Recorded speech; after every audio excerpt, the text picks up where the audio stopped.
ვისაც ჩემი წინა ვლოგი გახსოვთ, ამ შენობაზე მქონდა პატარა ვიდეო გაკეთებული.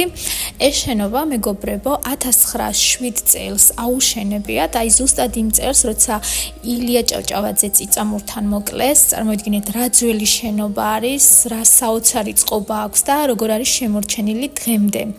ეს შენობა მდებარეობს ქალაქ გურჯაანში, გურამიშვილის ქუჩაზე და წარმოადგენდა რკინიგზის საკუთრებას.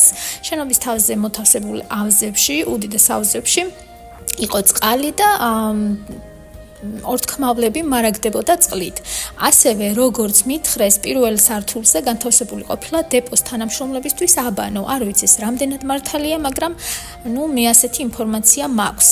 და აქვე გთხოვთ, რომ კომენტარებში გამიზიაროთ თქვენი აზრი, თუ მოგეწონათ ეს ვიდეო და შემდეგში ჩავწეროთ თუ არა მინი ვლოგები საინტერესო ამბებზე.